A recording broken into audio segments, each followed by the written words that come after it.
واغفر لنا ما مضى يا واسع الكرم يا رب بالمصطفى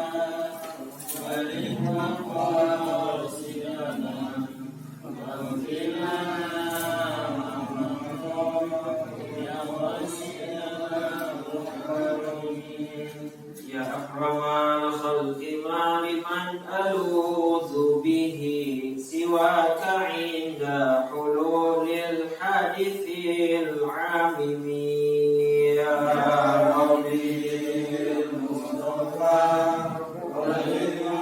وللمقاصدنا واغفر لنا ما مضى يا واسع الكرم فإن من جودك الدنيا وضرتها ومن علومك علم اللوح والقلم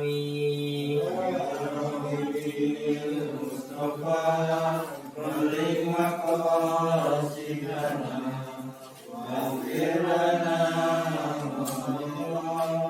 يا واسع الكرم إن من جودك الدنيا وضرتها ومن علومك علم اللوح والقلم يا ربي المصطفى بلغ مقاصدنا واغفر لنا ما مضى يا واسع أبياتها قد أتت 60 مع 100 فرج بها كربنا يا واسع الكرم يا ربي المصطفى بلغ مقاصدنا واغفر لنا ما مضى يا واسع الكرم اللهم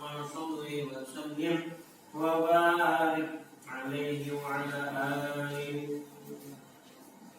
فاتحة إلى رسول الله سيدنا محمد بن عبد الله وعلى آله وصحبه ومن وجميع أولياء الله وأصفياء الله خصوصا ساداتنا العلويين وأولياء كونه أجمعين ثم إلى روح المهاجر إلى الله بن عيسى والأستاذ العظيم الفقيه المقدم محمد بن علي الباعلوي والشيخ عبد الرحمن محمد الصقاف وأولاده الجميع وإخوانه الجميع ثم إلى روح صاحب الراتب قطب الإرشاد وغوث العباد والبلاد الحبيب عبد الله بن علوي الحداد وصولهم وفروعهم ثم إلى روح مؤلف هذا الكتاب الشيخ صالح بن سنة الحضرمي ثم إلى روح أبينا محمد صالح بلوي الحنفي ثم إلى الشيخ مرزوق بن مصعب ثم إلى رحم العلماء جاكرتا ثم إلى رحم العلماء إبليسي ثم إلى رحماتنا وأمواتكم وأموات المسلمين أجمعين أن الله الكريم يتغشانا ويتغشاهم بالرحمة والمغفرة ويعد علينا من بركاتهم وعلومهم ونفحاتهم في الدين والدنيا والآخرة وإلى حضرة النبي الفاتحة بالله من الشيطان الرجيم بسم الله الرحمن الرحيم الحمد لله رب العالمين الرحمن الرحيم مالك يوم الدين إياك نعبد وإياك نستعين اهدنا الصراط المستقيم صراط الذين أنعمت عليهم غير المغضوب عليهم ولا الضالين آمين بسم الله الرحمن الرحيم نويت التعلم وتعليما والتذكر والتذكيرا والنفع والانتفاع والإفادة والاستفادة والحث على التمسك بكتاب الله وبسنة رسول الله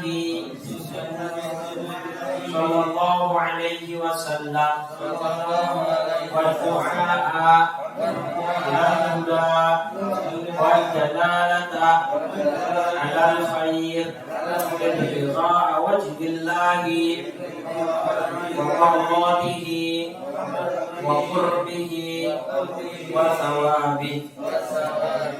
Bismillahirrahmanirrahim. Assalamualaikum warahmatullahi wabarakatuh.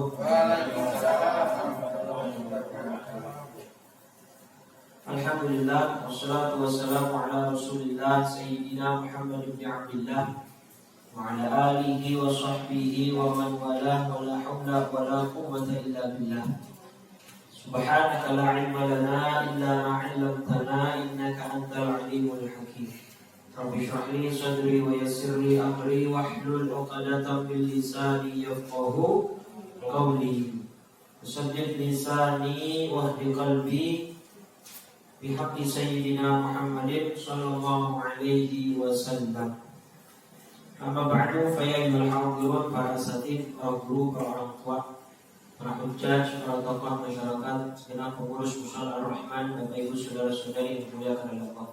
Alhamdulillah kita masih sehat, masih panjang umur. Di tahun baru Islam 1442 Hijriah ini Allah berikan kita kesempatan masih menghirup udara bebas dengan keadaan sempurna. Dan semoga langkah kaki kita, sholat kita, ibadah kita senantiasa dicatat sebagai amal soleh dan dilipat gandakan pahalanya oleh Allah Subhanahu wa Ta'ala. Dan semua nikmat yang telah Allah berikan mau kita gunakan dalam rangka bersyukur dan beribadah kepadanya, sehingga kita tergolong orang-orang atau hamba-hamba yang pandai mensyukuri nikmat Allah, sehingga Allah tambah nikmat kita setiap saatnya. Amin. Salawat dan salam kalau kita sampaikan kepada baginda Nabi Muhammad sallallahu alaihi wasallam beserta seluruh keluarga, sahabat dan pengikutnya hingga akhir zaman.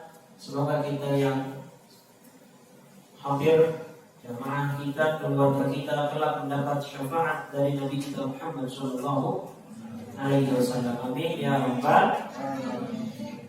Sebelum kita mulai, ada permintaan permohonan pembacaan suratul Fatihah untuk mertua daripada Ustaz Jamal yang ini barusan saya di WA, kabarnya sedang sakit liver dan dirawat di rumah sakit. Mertua dari Ustaz Jamal, maka kita bacakan suratul Fatihah khusus untuk mertua beliau. Semoga Allah angkat penyakitnya, Allah sehatkan badannya kembali, Allah berikan kesabaran, dan setiap sakit yang dirasakan sebagai pelebur dosa-dosanya. Dan umumnya untuk kita semua yang mungkin sedang kurang sehat, sedang sakit, khususnya juga anak saya, ya sedang panas, sedang mungkin cuaca ini karena belakangan panas, hujan, anginnya luar biasa. Insyaallah semua yang sedang sakit Allah berikan kesembuhan, Allah berikan kesehatan, dan Allah jaga keluarga kita, anggota jamaah kita semua dari penyakit-penyakit baik yang ringan maupun yang berat, khususnya juga dari coronavirus yang sampai detik ini masih ada di tengah-tengah kita, dan kita minta agar segera Allah angkat dari negara kita. Ala hadini yang ala kulli niyatin shalihah bi niyati syifa wa sihha wal afiyati was salamah. Al-Fatihah. A'udzu billahi minasy syaithanir rajim. Bismillahirrahmanirrahim. Alhamdulillahirabbil alamin. Arrahmanir rahim. Maliki yaumiddin.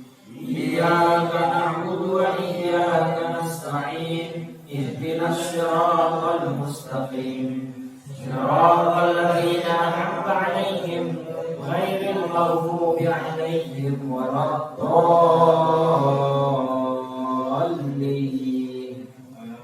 Amin. Ini barusan Ustaz Aziz WA lagi, sudah 3 hari di IGD karena belum dapat kamar, karena kamar full dan dicampur dengan penyakit paru, jadi harus dapat kamar yang khusus, dan sudah 3 hari tidak dapat kamar.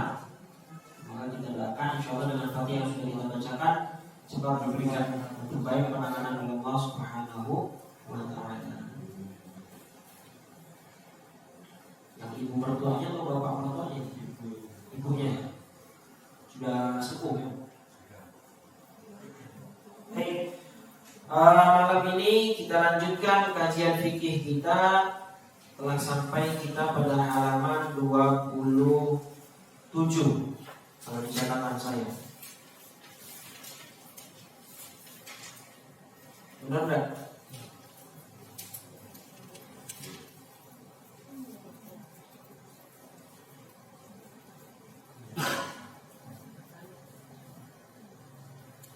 Betul. Rukun tumaninah. Ya. Bismillahirrahmanirrahim. Qala Syekhul Mu'allif rahimahullahu ta'ala wa adaman naf'a bihi wa bi barakati ulumihi wa bikum fid dharain amin. Radhiyallahu ta'ala anna wa ankum arkanul lati talzamu fiha tumaninah. Kita akan membahas rukun-rukun sholat. Rukun sholat ada berapa tuh? Yang kita lewatin tuh. Ada berapa? Ya, ada 13 rukun. Ada juga yang menjadikannya itu 16 atau 17 rukun. Ya, tergantung nanti di halaman itu kan nanti kemudian. Di halaman 15 itu 17 dijadikan yang situ 17 rukun. Nah, di antara rukun-rukun sholat itu ada rukun yang harus tumaninah. Nah, dalil dari tumaninah ini hadis sahih riwayat Bukhari dan Muslim. Dari Abu Hurairah kata ketika itu dakhalal masjidu rajulun fa shalla. Ada seorang laki-laki masuk masjid kemudian sholat. Ya, dalil tumaninah. Terus tumaja'a fasallama 'ala Nabi sallallahu alaihi wasallam. Kemudian ketemu Nabi dalam masjid mengucap salam, dibalas salam oleh Nabi. Terus melihat Nabi melihat orang ini sholat. Ya, setelah sholat mau keluar masjid, papasan sama Nabi gitu ya. Jadi ketemu sama Nabinya atau papasan sama Nabinya itu setelah sholat mau pulang gitu. Ketika melihat orang ini sholat, Nabi bilang irji' fasalli fa innaka lam tusalli. Jangan pulang, balik masuk. Maksudnya jangan keluar masjid, tetap di sana atau tetap di dalam masjid. Ulang sholat kamu. Fa innaka lam tusalli, karena sesungguhnya kamu belum sholat. Dia bertanya-tanya dalam hati, Bang. Perasaan tadi udah sholat gitu kan. Akhirnya karena Nabi yang perintah, sholat lagi ya. Begitu lagi sholatnya selesai, pengen balik, kata Nabi irji' balik fa innaka irji' fasalli, balik sholatlah fa innaka lam tusalli, karena kamu belum sholat. Sampai 3 kali bingung akhirnya. Kenapa ditanya sama orang ini? Kok saya belum sholat padahal saya sudah mengulang 3 kali sholat. Berarti kan kata Nabi, fa'idha qumta ila shalah, kalau kamu mau mendirikan salat, fakabbir, maka bertakbirlah, takbiratul ihram. Tsumma qra' ma tayassara minal Qur'an, kemudian baca Fatihah, baca surah yang bisa kamu baca. Cuma di sini nih penekanannya. Tsumma rka' hatta tatma'inna raki'an, kemudian rukuklah dan tumaninahlah kamu di dalam rukuk. Apa tumaninah? Diam sejenak. Artinya jangan jadi ini orang sholatnya kayak orang mau apa ya? Nah, kalau orang tua dulu bilang kayak campur cebok, cepet mau. Jadi nggak ada tumaninahnya. Wow. Jadi kata Nabi yang pertama yang wajib tumaninah rukuk. Kalau udah selesai rukuk, sumarfa hatta ta'tadila qa'iman. Kemudian i'tidallah, kamu juga diam sejenak, tumaninah di dalam i'tidal. Habis i'tidal apa? Sumasjud, kemudian sujudlah hatta tatma'inna sajidan, sampai kamu tumaninah dalam sujudmu. Terus sumarfa hatta tatma'inna jalisan, kemudian duduk antara 2 sujud sampai kamu tumaninah. Nah, dari hadis sahih inilah ulama mengatakan ada 4 rukun yang wajib tumaninah. Kita lihat yang pertama ar-ruku', betul kan? Ini kan rukuk yang pertama. Yang kedua i'tidal. Dari hadis itu tuh diambilnya. Yang ketiga sujud. Yang keempat, duduk di antara dua sujud. Itu wajib. Artinya wajib thamanina harus diam. Seringkali yang kelewatan itu ketika i'tidal. Sami Allahu liman hamidah. Tangannya masih goyang-goyang.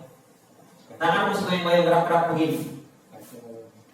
Terus tangannya belum diam, langsung sujud. Udah thamanina belum? Sami Allahu liman hamidah. Tangannya belum diam. Allahu Akbar. Udah thamanina belum? Belum. Makanya ada sebagian orang ketika i'tidal langsung tangannya bersedekap untuk mencegah gerak. Atau dia nggak gerak-gerak tapi begini. Sami Allahu liman hamidah. Allahu Akbar. Belum dia garuk aja. Habis garuk langsung sujud. Thamanina belum? Belum. Kalau yang begini-begini mungkin anak kecil. Tapi yang bapak juga anak kecil kan ada. Nama diam di tangan. Iya, Sami Allahu liman hamidah. Jangan gerak-gerak. Belum thamanina kalau dia gerak-gerak, garuk-garuk segala macam, gitu kan? Apalagi megang handphone bunyi, habis mati gitu ya. Nah itu harus thamanina wajib thamanina. Kalau dia nggak thamanina, sholatnya nggak. Dari mana tahunya nggak sah? Dalilnya mana nggak sah? Hadis tadi itu disuruh ulang sama Nabi sholatnya, berarti kan sholatnya nggak sah, belum sah. Gitu. Maka kalau orang sholatnya main-main cuma dengan alasan Allah, yang penting Allah tahu Ustaz. Kalau emang begitu caranya, orang yang tadi nggak perlu disuruh ulang dong sama Nabi, betul nggak? Dia karena bulu-bulu, ya, lagi final champion, babak kedua, sholatnya udah gak khusyuk aja. Sinetron episode terakhir, sholat udah banyak Allah. Kata Imam Ibnu Abbas, orang yang model begini sudah pernah saya sampaikan adalah pencuri hak Allah. Wailul lil mutaffifin. Ayatnya kan celaka bagi orang-orang yang berlaku curang. Ayat ini kan khusus untuk orang-orang yang mengurangi timbangan. Kita beli daging 1 kilo, pas sampai rumah kita takar, kita timbang jadi 8 on, 7 on. Dia mengurangi timbangan berarti dia mencuri hak pembeli. Betul nggak? Berarti dia mencuri hak orang lain, pembelinya. Nah kata Imam Ibnu Abbas menafsirkan ayat ini ada orang-orang pencuri hak Allah. Siapa orang-orang pencuri hak Allah? Adalah orang yang mengabaikan kekhusyuan di dalam sholat. Mengabaikan itu tidak ada usaha sama sekali. Dia abai, dia acuh, nggak mau usaha untuk khusyuk, cuek.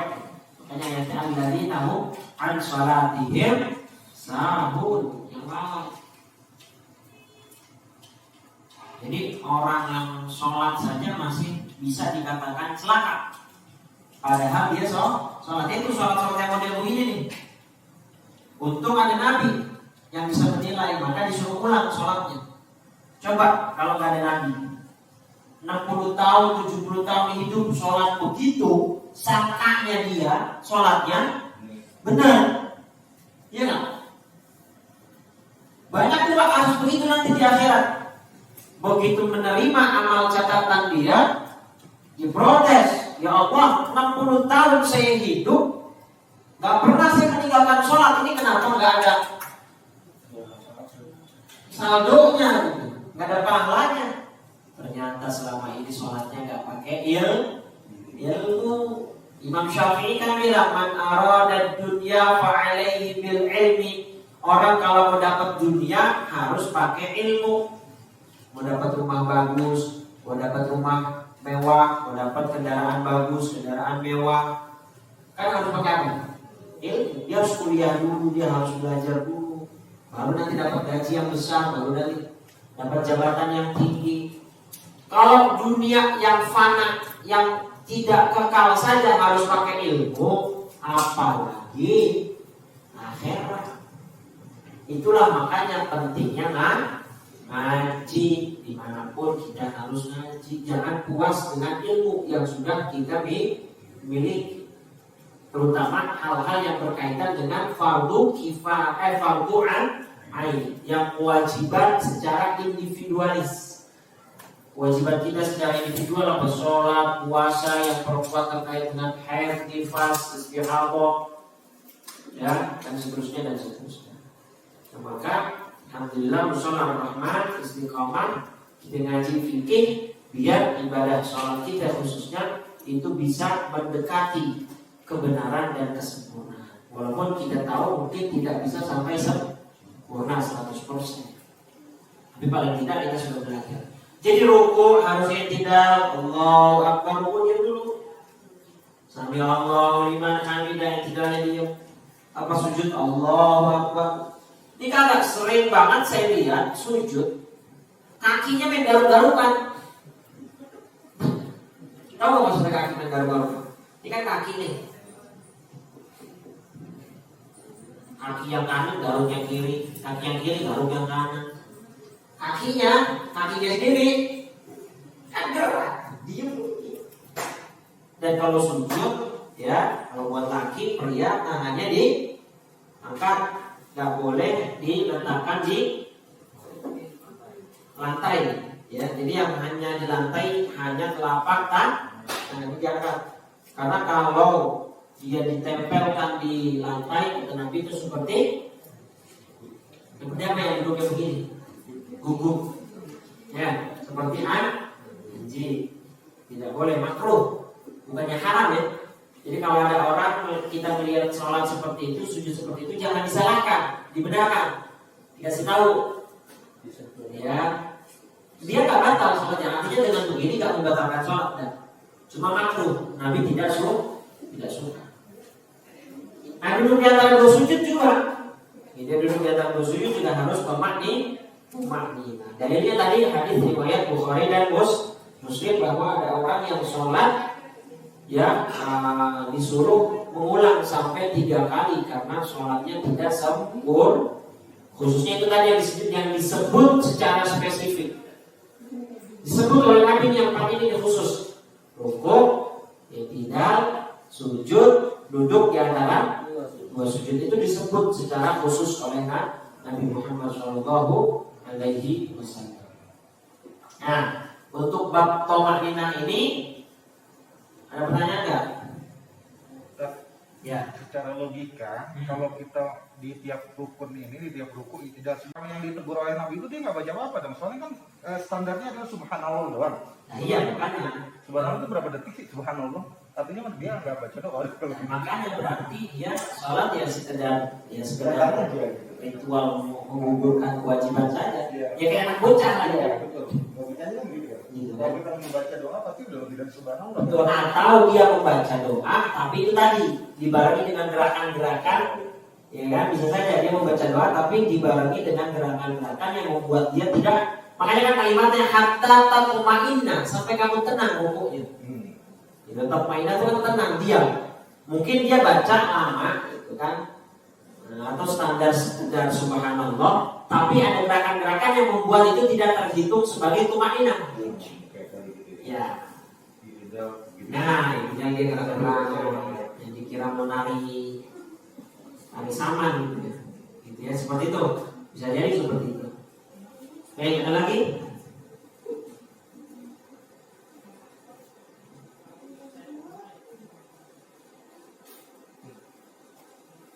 Nah, sekarang kita akan membahas tentang sujud sahwi. Sujud sahwi ini juga pernah dicontohkan oleh Rasulullah SAW dalam hadis sahihnya, atau lebih terkenal dengan hadis Dzul Yadain, yaitu sahabat yang punya julukan panjang tangan.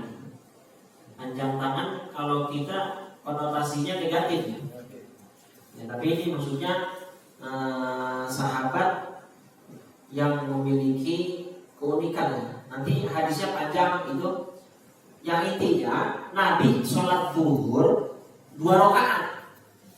Di hadisnya nih, sholat zuhur berapa rakaat? Ini Nabi berapa? Nah, di situ ada sahabat Abu Bakar, ada sahabat Umar. Ngelihat Nabi sholat zuhurnya cuma kira-kira berani kan negor sahabat itu? Sekarang gini, misalkan ada ustaz, kiai sholat depan ente semua, sholat maghrib, sholat apa namanya zuhur atau asar yang patokan jadi 2. Berani negor kan? Kalau yang misalkan santri ke kiainya kan nggak berani. Abu Bakar, Umar, Utsman ini nggak berani. Kenapa? Disangkanya takutnya ada perintah khusus buat Nabi yang mereka nggak tahu. Atau misalnya ada wahyu baru, misalkan gitu ya. Nah, sahabat Dzuliyadaini inilah yang ternyata berani tegur Nabi. Yang lain dari berani itu. Nah, sahabat Dzuliyadaini ini bilang, ya Rasulullah, anasita an qasartas shalah. Ya Rasul, kau lupa atau kau qasar sholatmu? Gitu ya, di hadisnya. Kalau lam ansa walam tuqsam. Saya enggak lupa, saya juga enggak qasar sholat. Apa? Kan Nabi sholat 2 rakaat. Sahabat Dzuliyadaini ini bilang, ya Rasul, kau lupa atau sholatnya dikosor? Kan kemungkinan cuma 2. Sholatnya lupa atau dikosor. Kan kemungkinan cuma itu kan. Kalau Nabi sholat 2 rakaat kan kemungkinan cuma 2 itu. Lupa atau dikosor. Kata Nabi, saya enggak lupa, saya juga enggak dikosor sholat. Nah, bingung kan tuh sahabat yang lain? Faqala akama yaqulu Dzuliyadaini.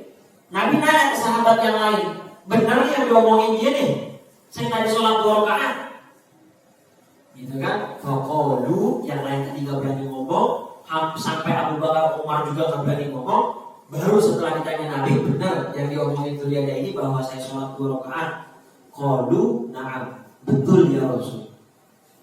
Bayangin, berarti Rasulullah ini menunjukkan bahwa Rasulullah juga manusia biasa. Bisa lu ingatnya Nabi gak lupa gitu loh Pak.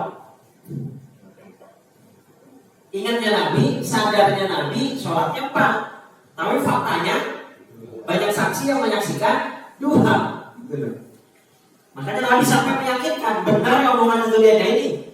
Maksudnya yang salah saya apa dia gitu loh, meminta konfirmasi ke sahabat yang lain. Faqalu na'am. Betul ya Rasul. Fataqaddama fa shalla ma taraka. Kemudian Nabi sholat 2 rakaat lagi nambah. Nah, ini dalil lagi nih Pak. Dalil. Tapi udah ngomong belum Nabi? Udah ngomong belum? Udah. Ngomongnya panjang. Panjang Nabi kan? Ya kan? Amal akama yaqulu Dzuliyadaini. Panjang tuh kalimatnya. Betulkah yang dikatakan orang ini Dzuliyadaini? Faqalu na'am. Nabi enggak komentar lagi. Fataqaddam, Nabi maju sholat mataroka, yang tinggal sisa 2 rakaat. Tinggal dalam api. Ustaz juga udah berarti. Nah, makanya dalil ini menjadi hukum fikih. Kalau kita lupa, udah assalamualaikum warahmatullah, assalamualaikum warahmatullah, baru ingat ternyata kita baru 2 atau baru 3 kurang berapa rakaat, nggak usah sholat baru, tinggal naik berdiri lanjuti walaupun sudah salah. Dalilnya hadis sahih ini tuh. Cuman banyak orang awam yang nggak tahu, nggak ngerti, akhirnya ngulang lagi. Sering saya, misalnya nih, paling sering saya temui kasusnya kita masbuk. Ada teman kita barengan masbuk, bukan teman lah, misalnya barengan masuk gitu, sama-sama telat. Imam udah 3 sholat isya, berarti kan kita nambahnya atau kurangnya 1 lah. Imam sudah 1 rakaat, berarti kan 2 orang yang baru datang ini masuk di rakaat ke berapa? 2. Berarti nambahnya berapa? Nambahnya berapa? 1. Sholat isya Imam sudah rakaat pertama, di rakaat kedua datang 2 orang. Berarti kurangnya berapa orang yang 2 orang? Berapa rakaat? 1 rakaat kan? Biasanya tuh lupa. Mau kurangnya cuma 1, salam imam dia ikut salam. Tapi yang 1 ingat misalnya, 1 ingat kan nambah. Misalnya yang 1 lupa, benar-benar lupa. Nah setelah yang 1 selesai, ingetin sampingnya, Pak, Bapak kurang 1.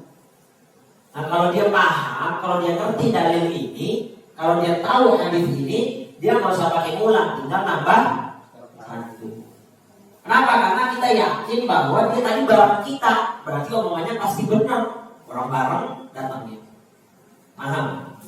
Nah, kita pun begitu, misalnya kita lagi sholat sendirian, ingat kayaknya baru 1 nih, atau kurang 1, tinggal nambah walaupun sudah salah.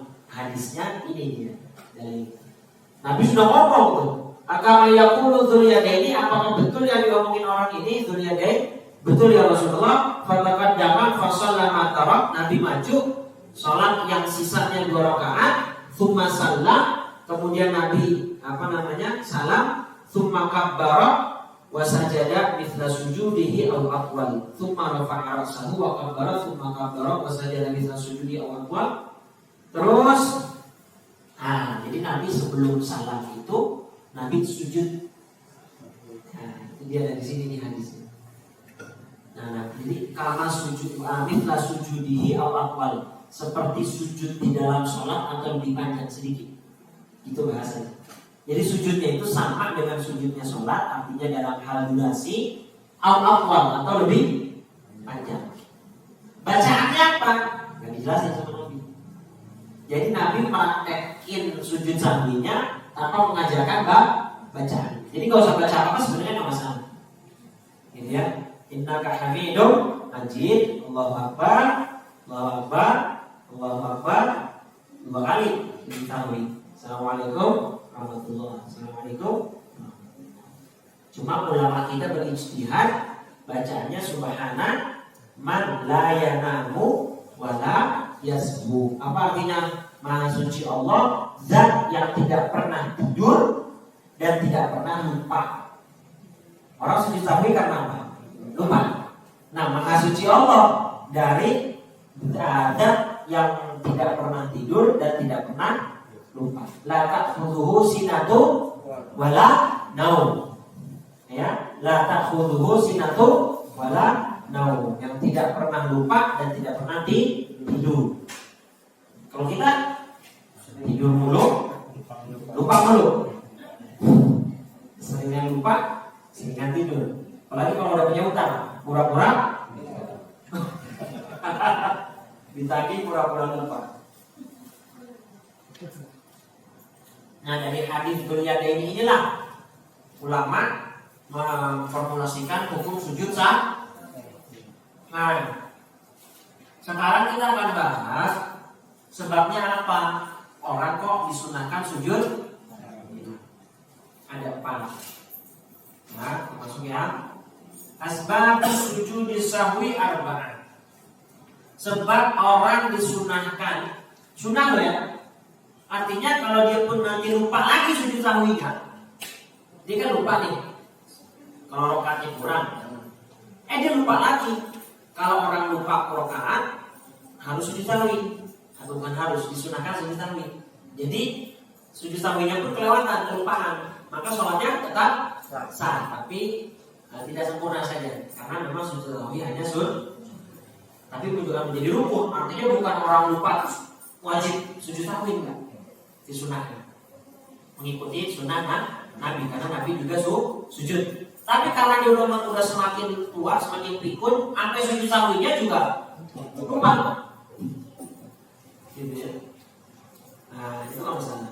Nah, sebabnya apa sih orang disunahkan sujud sahwi? Pertama, al-awwal dalam mazhab Syafi'i ya, tarku ba'dhi min af'adis shalah. Meninggalkan sunat-sunat ab'ad di dalam sholat. Apa sunat ab'ad? Nanti tuh di halaman 28. Di halaman setelah ini baru akan kita bahas.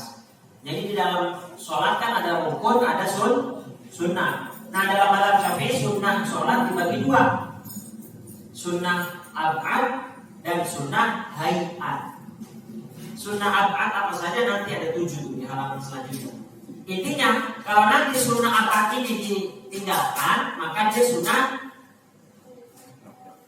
nggak nyambung. Sujud sahwi. Saya ulang, lihat lagi kitabnya. Mau baca belum pernah mau nih. Ngomong. Sujud sahwi itu disunnahkan kalau ada sebabnya. Nggak ada sebab, sholatnya sempurna. Disunahi nggak sujud sahwi? Ya enggak. Nanti kan harus ada sebabnya. Apa sebabnya? Ada 4. Yang pertama, meninggalkan sunnah di dalam sholat. Sunnah yang seperti apa? Nah, dalam mazhab Syafi'i ada namanya sunnah ab'ad. Sunnah ab'ad apaan aja Ustaz? Ntar di halaman selanjutnya akan kita bahas. Intinya sekarang pahamin dulu. Kalau dia meninggalkan sunnah ab'ad sengaja ataupun lupa, maka di akhir rakaat atau di akhir sholat disunnahkan dia untuk melakukan paham sini? Itu yang keberapa? Sebab yang keberapa itu? Yang pertama. Saya kan akan ngajarin anak TK gitu. Yang kedua, disunahkan dia sujud sahwi kalau ya asani fi'lu ma yubtilu anduhu wa la yabtulu sahbuhu idza fa'alahu nasiyan. Yang kedua, sebab disunahkannya sujud sahwi adalah dia sengaja. Perhatikan ini agak rumit nih. Nomor 2, perhatikan. Dia melakukan sesuatu yang apabila disengaja membatalkan sholat. Contoh apa? Yang kalau dilakukan sengaja membatalkan sholat apa? Makan, ngomong, ya kan? Contoh yang paling gampang ngomong kan? Kalau sengaja batal nggak sholat? Batal kan? Itu dia melakukan itu. Dan tidak membatalkan sholat apabila mengerjakannya dengan lupa. Dia lupa ngomong, keceplosan, latah. Batal nggak sholatnya? Enggak. Tapi nanti di akhir sholat sunat sujud sahwi. Paham? Tapi kalau dia sengaja ngomong batal. Karena disengaja. Ini nggak sengaja, latahan. Ada kecoa lewat. Kecoa. Bisa. Kecoa. Karena dia lupa, karena dia nggak sengaja, nggak batal sholatnya, tapi disunahkan sujud. Itu mending kalau keceplosannya kecoa. Rata-rata orang latan ngomongnya kan. Enggak. 17 plus biasanya ngomongnya. Aduh. Itu saya nggak tahu lah dari mana begitu. Sebelumnya begitu ngomongnya. Ya, paham ya yang kedua sebabnya ya. Maka dia sholatnya nggak batal karena nggak sengaja, tapi disunahkan juga. Yang ketiga, asal itu naqlu ruknin qawliyin ila ghairi mahallihi. Ini pelan-pelan saya sengaja karena perlu mikir. Yang ketiga, dia disunahkan sujud sahwi kalau dia memindahkan rukun qauli bukan pada tempatnya. Qauli itu ucapan. Rukun itu yang wajib. Sekarang saya tanya, di dalam rukun sholat yang 17 ada ucapan, ada perbuatan. Yang ucapan yang wajib apa? Paling pertama takbiratul ihram. Yang kedua apa yang wajib lagi? Fatihah. Lah, Fatihah kan tempatnya setelah takbiratul. Dia sujud baca Fatihah. Karena latah tadi misalnya. Ya kan sujud, Allahu Akbar. Ternyata dia lupa baca Fatihah. Itu pindah tuh.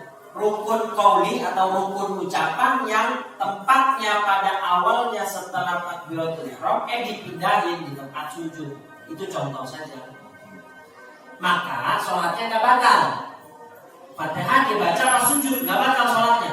Tapi disunahkan sujud sawi karena dia memindahkan rukun ucapan atau rukun qauli bukan pada tempat. Paham? Rukun qauli lagi tahiyat akhir. Harusnya dibaca Fatihah habis Allahu Akbar. Takbir memang nih at-tahiyatul. Tahiyat malah langsung nih. Misalkan rukun qauli itu sholatnya nggak batal, tapi disunahkan melakukan sujud. Paham ini? Yang terakhir yang keempat. Kalau tadi yang ketiga rukun qauli ucapan, yang keempat fi'li perbuatan. Yang keempat ar-rabi'u iqa'u ruknin fi'liyin ma'ihtimali ziyadah. Menempatkan rukun fi'li dengan kecondongan tambah. Ya ini yang sering. Rukun fi'li kan rakaat, jumlah rakaat berapa? 2 apa 3? 2 apa 3? Gitu tuh. Jadi ada kecondongan untuk menambah.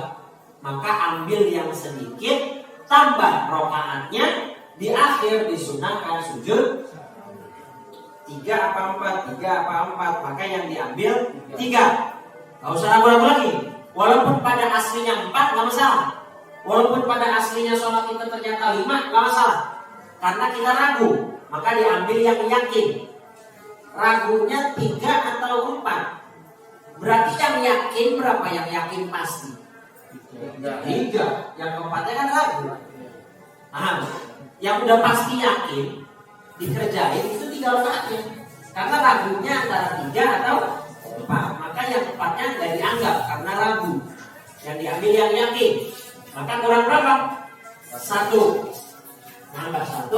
Nanti di akhir tinggal tambah sunnah sujud.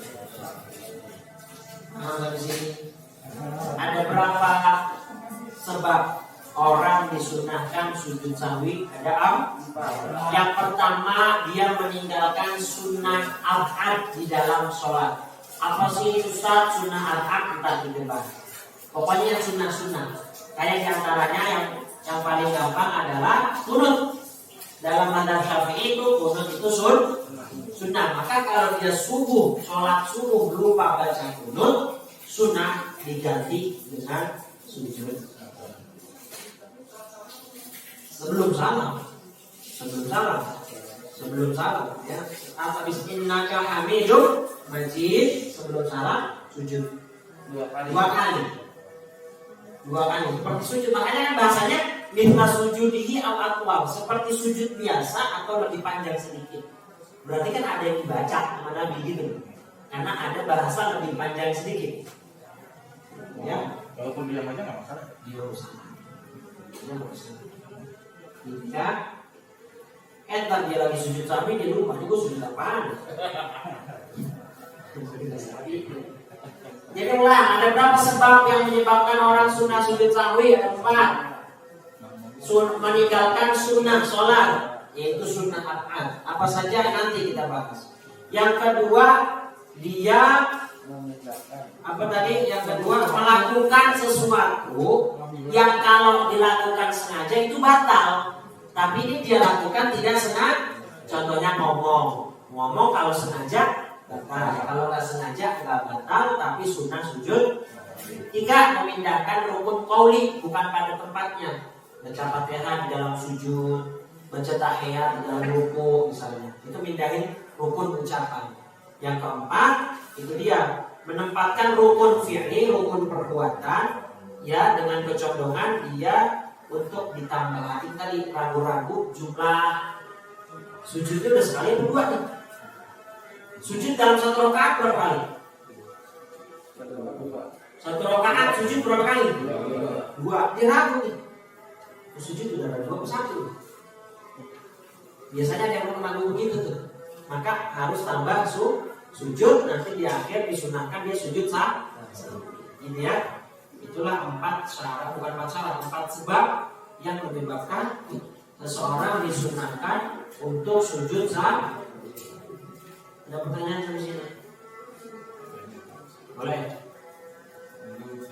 Kalau kita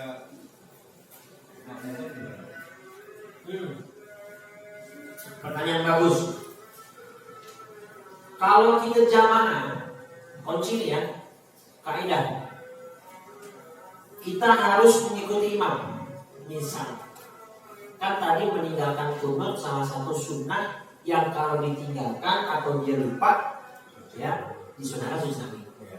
Imamnya nggak sujud, maka kita boleh bersujud setelah imam salam. Itu karena imam sudah batal sholatnya, kita boleh sujud sendiri. Tapi kalau kita ingat kunut nih, imam lupa, kita nggak boleh kunut sendiri. Imam lupa nih kunutnya, kita nggak boleh kunut sendiri, harus ikutin imam. Lah imamnya tiba-tiba sujud sahwi, dalam hati aku gak mau sujud sahwi, orang tadi gue ingat, ya aja lupa, yakin. Jadi imam misalnya, imamnya sujud sahwi, dia gak mau sujud, gak boleh, harus ikut sujud, walaupun sebenarnya kita ingat. Oh, kirian itu nanti setelah imam salam, baru kita sujud sendiri. Paham ya? Itu kalau berjamaah. Bagus pertanyaannya. Memang sering begitu tuh. Sering imamnya lupa, makmumnya ingat, tapi imamnya udah kadung sujud, udah terlanjur sujud misalnya. Ya kita jangan kunut sendiri. Ntar ketinggalan imam malah. Kita ikutin imam langsung sujud. Nanti imamnya sujud sahwi, ya kita ikutin sujud sahwi. Kalau imamnya enggak sujud sahwi, ya kita sendiri enggak masalah. Atau kita mau ikut imam enggak sujud pun enggak masalah. Intinya sujud sahwi hukumnya sujud. Dalilnya hadis tadi tuh. Hadis Dzul Yadain, sahabat yang berjuluk atau memiliki julukan Dzul Yadain. Dzul Yadain itu yang memiliki dua tangan maknanya. Ya, yang memiliki dua tangan. Nah, ada lagi pertanyaan? Kalau yang repot gini tak, kalau berjamaah, nah makmumnya ini nggak ngerti. Ketika salah, imamnya sahwi. Kan dua kali, nah makmum ini sujud apaan? Dua kali, mungkin dia malah akan subhanallah gitu kan? Oh, saya berpendapat kasus begitu tuh. berarti makmumnya awam banget tuh. Ya mungkin salah satunya seperti itu karena saya sih baru pernah nemu tuh imam sujud sahwi kata subhanallah. Kan nggak ada pemberitahuan kan, melakukan sujud sahwi berjalan begitu maksudnya kan? Ya berarti dia awam betul, salah dia karena bukan pernah ngaji. Ya, ikut-ikutan aja. Ya sebodoh-bodohnya anak kalau dia belajar diniyah, belajar madrasah di kampung pun, ulama ustaz-ustaz kampung ngajarin sujud sahwi. Anak-anak kampung itu tahu kalau itu sujud sahwi. Itu sebenarnya kan ini kan ilmu dasar sebenarnya. Tapi kalaupun kejadian seperti itu gimana? Ya berarti si makmum tidak dianggap berjamaah sholatnya. Yang tidak dianggap berjamaah. Sholatnya itu jamaahnya saja yang gugur. Kalau dia tidak mengikuti imam, kan sayang. Pahalanya ikut aja lah pokoknya. Ikut aja pokoknya imam itu kita ikut aja, kecuali ya imamnya batal, kita nggak boleh ngikutin. Ya kan, imam batal, kita nggak boleh ngikutin. Kita tahu nih imam ngentut, cuma kita yang dengar. Karena kita tepat di belakang dia misalnya, bunyi. Karena si imam malu, nggak mungkin dia batalin kan? Kita wajib mufaroqah tuh, wajib pisah. Jadi bermakmum dengan imam yang diyakini imam itu batal, sholat kita jadi nggak sah. Paham? Tapi karena yang lain nggak tahu nih, mungkin nggak dengar, cuma kita doang yang dengar karena kita di belakang dia, ya nggak apa-apa. Ya sholat mereka dianggap seperti sholat sudah biasa, sholat sendiri. Tapi tanggung jawab sih imam. Kalau ada kasus begini harusnya bagaimana yang dilakukan? Imamnya batal langsung pergi. Nanti makmum yang di belakang dia maju menggantikan menjadi imam. Jadi imam jangan malu-malu. Kalau batal ya batal. Karena dia nanti minta jawab. Batal kok imamin orang banyak. Semestinya lagi tanggung jawab dia tuh. Makmum yang lain kan ada yang tahu dia batal. Ya nggak ada yang tahu, dia tahu, makanya jadi imam berat tanggung jawabnya, harus tahu ilmu fikih. Makanya sampai-sampai ulama bilang ada orang bacaan Qur'annya bagus, nazomnya cakep, suaranya indah, merdu, dengan ulama atau kiai atau ustaz yang suaranya biasa aja, apalnya cuma kuliah kulhu, ustaz kampung misalnya, tapi fikihnya paham. Maka kalau untuk sholat, yang fikihnya yang lebih paham yang dikedepankan, karena fikih yang lebih dominan dalam ilmu sholat. Betul nggak? Kalau bacaan Quran sekedar indah, sekedar bagus, mohon maaf, bukan itu yang diperlukan di dalam bacaan, di dalam sholat, ibadah sholat. Tapi fikihnya, ya tadi itu tomaninahnya, kalau ada yang batal gimana, ya kan? Itu perlu ditekankan hal yang seperti itu. Apa? Tapi kalau misalnya fikihnya bagus, suaranya indah, berdua itu lebih mantap lagi kan gitu. Nah maka jangan suka meng-underestimate, kalau bahasa vokasinya nih. Meng-underestimate itu merendahkan bacaan imam, ya kulhu lagi, ya inna atau inna lagi. Ya kan sekarang kan sedang ada fenomena seakan-akan imam yang bacaannya dari Quran itu lebih wah. Kalau ustaz-ustaz kampung, kiai-kiai musola yang bacanya cuma kuliah kulhu dianggap ya sebelah mata. Padahal Imam Ibnu Hajar mengatakan baca surat full dalam satu rakaat itu lebih baik ketimbang potong-potong ayat menurut Imam Ibnu Hajar. Nah kalau kulhu kan full awal sampai akhir. Nah kalau Al-Baqarah dibaca full, tinggal dia sendiri, imam doang. Nah, repot itu semua. Itu kelamaan. Nah jadi jangan memandang imam itu dengan bacaan sholatnya, bacaan Qurannya. Ya bagus, memang perlu ditekankan orang-orang yang berimami itu yang punya bacaan tajwid yang bagus betul. Tapi jangan merendahkan satu dengan yang lain, jangan membanding-bandingkan seperti itu. Ya, baik, ada lagi? Ya, yang dulu Pak Tawana. Bagaimana caranya kita meningkatkan khusyuan dalam sholat kita selain kita mengerti bacaan yang kita baca? Terkadang kita udah ngerti yang kita baca aja, hati kita suka belakang melengkung itu tadi. Ingin ke sana, ingin ke sini. Bagaimana biar hati kita anteng gitu? Sayyidina Ali pernah ditantang sama Nabi Muhammad Sallallahu Alaihi Wasallam. Bukan ditantang, diberikan challenge. Bukan challenge, apa namanya? Pemacu semangat. Ayo, Sayyidina Ali, sholat khusyuk. Nanti kamu saya kasih beda sorban saya. Siapa yang nggak mau dapat sorban Nabi? Nabi keringatnya wangi bu. Keringatnya Nabi wangi seperti lebih wangi daripada minyak wangi yang ada di seluruh dunia. Mau keringatnya Nabi ditetesin, ditadangin botol korurah, ya itu wanginya luar biasa.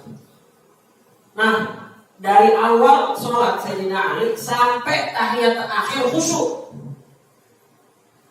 Pas tahiyat akhir digoda sama setan. Kepikiran, dia lupa. Tadi lupa nandain, minta sama Nabi sorbannya warna hijau aja. Paham? Maksudnya, ya lupa ngomong sama Rasul. Maksudnya saya mau hadiahnya yang tidak yang warna hijau aja tuh. Yang warna itu yang saya incar tuh. Gitu. Akhirnya mikirin sorban. Udah di tahiyat akhir ngomong sama Nabi, tak lulus saya Rasul. Jujur saya Nabi, di akhir tahiyat saya keingetan anak janji sorban yang kau janjikan, sehingga khusyuk saya menjadi rusak di dalam. Itu setelah Sayyidina Ali bin Abi Thalib. Kalau kita mah ya jauh. Mungkin dari 100%, mungkin berapa persen kita sholat udah khusyuk. Jadi gimana? Yang penting usaha apa? Masing-masing punya kiatnya sendiri. Merem itu sebenarnya makruh, cuman boleh. Misalnya kita dengan merem bisa khusyuk, ya udah merem aja sholat. Itu merem. Tapi awas. Ulas melihat ke tempat sujud itu sudah pasti sunnah dari Nabi. Jangan lihat kemana-mana. Nah ke depan, saung teman kita depan baru, jadi baca mereknya. Ada anggota legislatif nyalon, kita baca partainya. Akhirnya mau gimana khusyuk? Jam aja, kata guru saya dulu, kalau orang sholat gak boleh lihat jam. Karena kalau dia lihat jam, udah gak mungkin khusyuk. Nah kalau jam kan pengingat apaan aja? Ya jadwal sinetron, ya jadwal masak, ya jadwal bola. Kalau kita lihat jam berapa? Ya udah. Nah sholat kita jadi dipatokin waktu tuh. Jadi diantaranya mengingat kalau dalam kitab Bidayatul Hidayah ada dari Imam Ghazali. Caranya begini Pak, kira-kira mau khusyuk. Kata Imam Ghazali, rasain kamu sholat di depan orang yang kalau kamu dilihat dia malu, sholatmu berantakan. Paham? Sama kayak orang kerja, kalau dilihatin bos sama gak dilihatin bos, itu kan kinerjanya beda. Kalau dia dilihatin bos, sholatnya kerjanya lebih apa? Lebih rapi, lebih rajin, gitu kan? Dilihatin, dipantau, itu dipelototin. Berani gak pegang-pegang handphone? Kan gak berani. Jadi seakan-akan sholatmu itu diawasi sama orang yang kamu kagumi, yang kamu idolakan, yang kamu gak mau dilihat oleh dia sholatmu cacat. Itu seakan-akan hadirkan perasaan itu. Ya misalkan ada menantu sholat di rumah mertua, khusyuk banget depan mertuanya, supaya dia bilang mantu gua nih yang paling soleh. Ya kan itu yang jelek. Tapi kan ada pemacu supaya sholatnya jadi benar walaupun niatnya jelek. Nah kalau buat yang begitu aja bisa merubah sholat yang jelek, sholat yang tadinya buruk atau jelek menjadi baik, maka hadirkan bahwa kita di hadapan Allah, insya Allah sholat kita akan lebih. Cuma ya zaman sekarang mungkin persentase khusyuk kita udah kurang jauh. Kita bercoba berkali-kali, ada aja setan. Ya, kadang-kadang kita lihat sejadah motifnya kita bayang-bayangin. Ini mirip muka macan ini sejadah.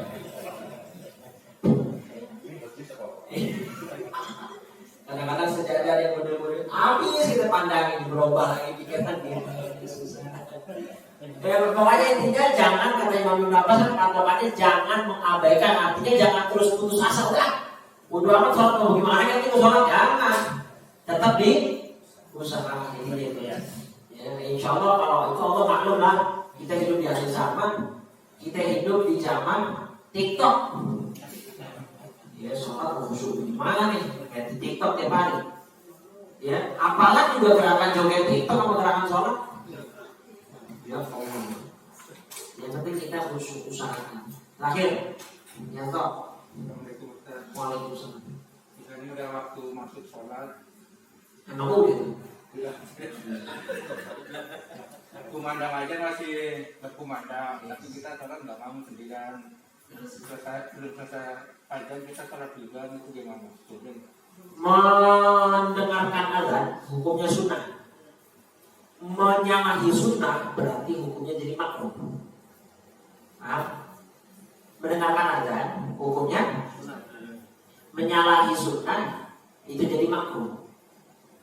Berarti kalau kita melakukan aktivitas saat azan berkumandang, ya termasuk aktivitas itu adalah sholat, hukumnya makruh, bukan haram. Artinya, misalnya dalam keadaan emergensi tertentu kita lakukan azan berkumandang, kereta kita mau jalan, kita di masjid di dalam peron atau di musola di dalam peron stasiun.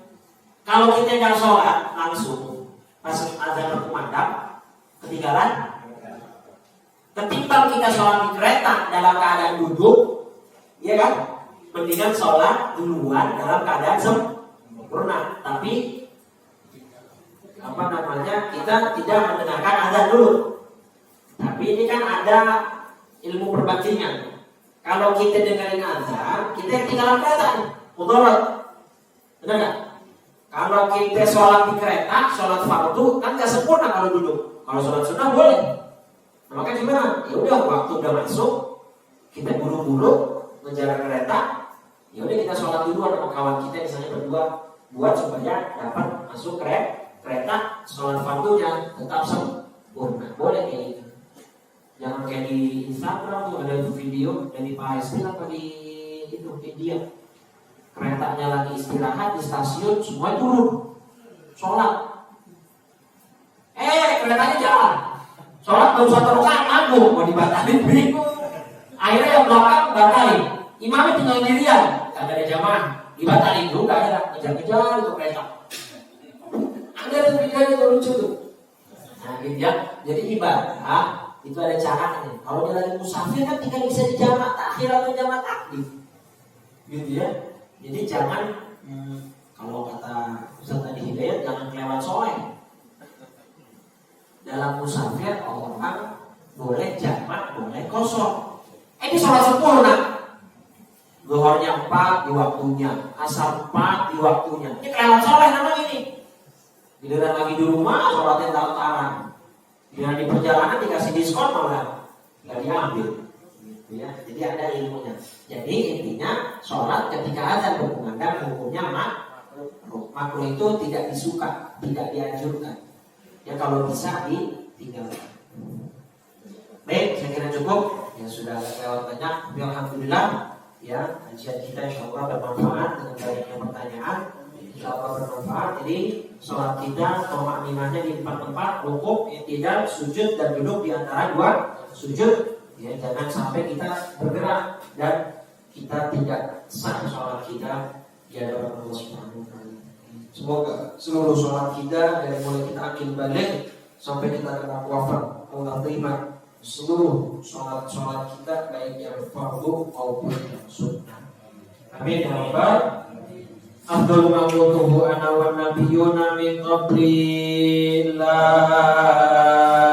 ilaha illallah la ilaha illallah la ilaha illallah Muhammadur Rasulullah sallallahu alaihi wasallam kalimatu haqqin 'alaiha nahya wa 'alaiha namut وبها نبعث إن شاء الله تعالى من الآمنين اللهم يا محول الأحوال حول أحوالنا إلى أحسن الحال ربنا آتنا في الدنيا حسنة وفي الآخرة حسنة وقنا عذاب النار وصلى الله على سيدنا محمد وعلى آله وصحبه وسلم والحمد لله رب سبحانك اللهم بحمدك أشهد أن لا إله إلا أنت أستغفرك وأتوب إليك والعفو منكم والسلام عليكم ورحمة الله وبركاته. Waalaikumsalam warahmatullahi wabarakatuh.